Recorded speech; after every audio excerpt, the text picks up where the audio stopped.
Hello guys, previous video में हमने unit 14 biomolecules के इंटेक्स्ट क्वेश्चंस स्टार्ट कर दिए थे। आज भी बायोमोलिक्यूल्स के इंटेक्स्ट क्वेश्चन हम करने वाले हैं, question number 4 and question number 5।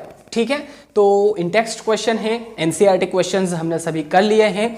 अब हम इंटेक्स्ट क्वेश्चंस कर रहे हैं। ठीक है, तो इंपॉर्टेंट है आपकी बोर्ड एग्जाम्स के लिए। ओके, तो please guys focus white board पर होना चाहिए एंड तक। ठीक है, आपको बिल्कुल इजीली ये जो क्वेश्चंस हम करने वाले हैं आज, ये क्लियर हो जाएंगे, टेंशन नहीं लेना है। ठीक है, चलिए क्वेश्चन क्या लिखा है।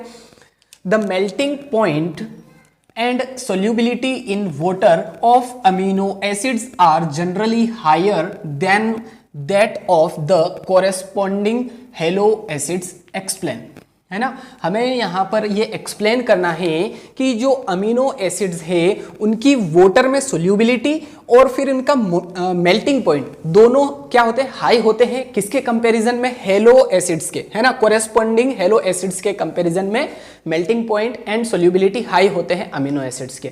तो ये हमें एक्सप्लेन करना है। तो चलिए देखते हैं आंसर में क्या लिखा है।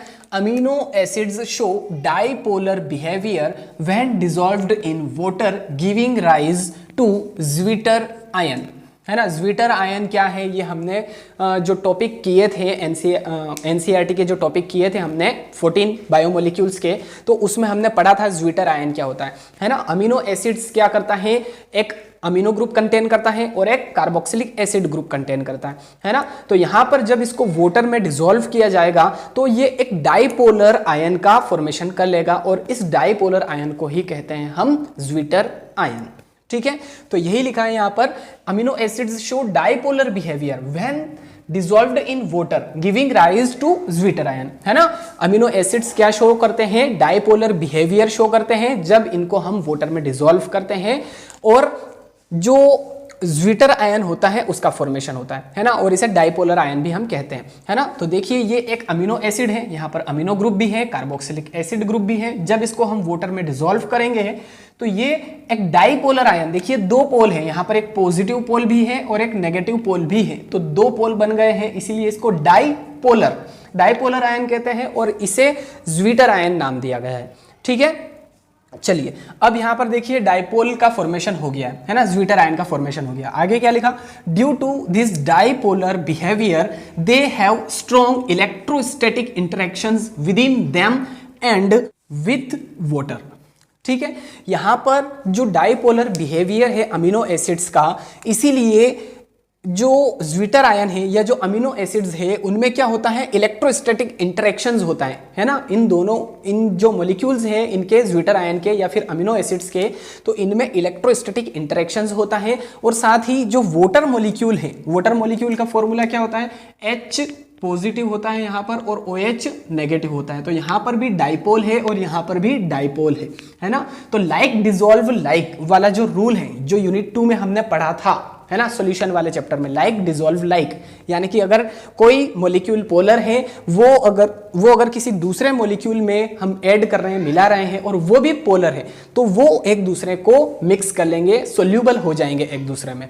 ठीक है, तो यहां पर जो ज्विटर आयन है यहां पर भी डाइपोल है और वाटर मॉलिक्यूल है यहां पर भी डाइपोल है। सो एक दूसरे में इलेक्ट्रोस्टैटिक इंटरेक्शंस के कारण सोल्यूबल हो जाएंगे।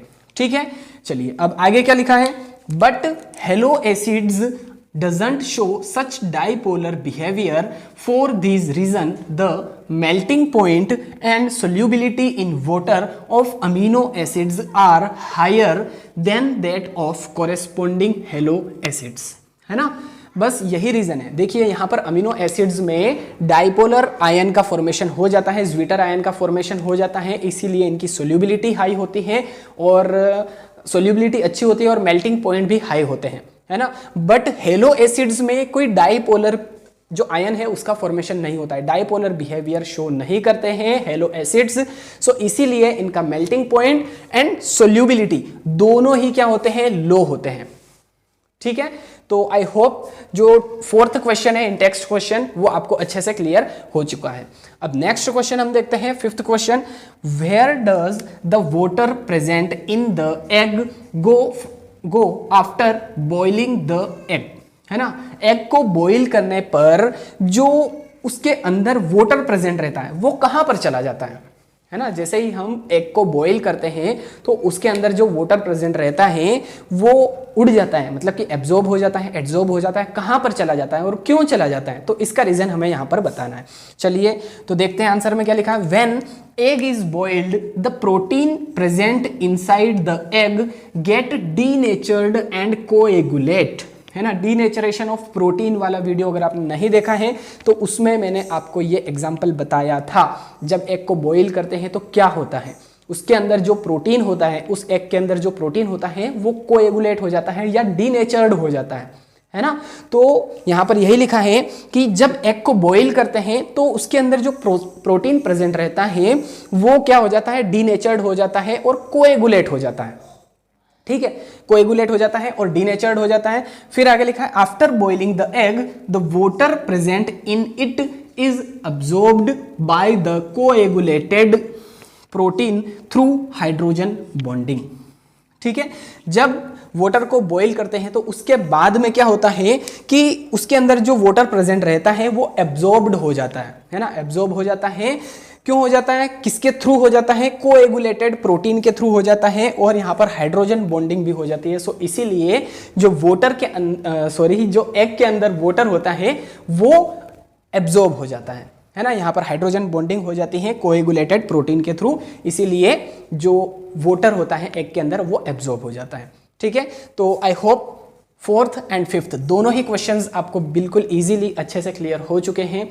अगर आपको ये वीडियो अच्छा लगा है, पसंद आया है तो प्लीज़ गाइस वीडियो को लाइक कीजिए, शेयर कीजिए अपने सभी फ्रेंड्स के साथ में। चैनल पर पहली बार आए हैं तो प्लीज़ गाइस चैनल को सब्सक्राइब करके बेल आइकन भी ज़रूर प्रेस कर दीजिए ताकि इसी तरह के इंपॉर्टेंट वीडियोज़ की नोटिफिकेशंस भी अब तक जल्दी से जल्दी पहुँच जाए। ओके गाइज, मिलते हैं अब नेक्स्ट वीडियो में। Till then thank you so much.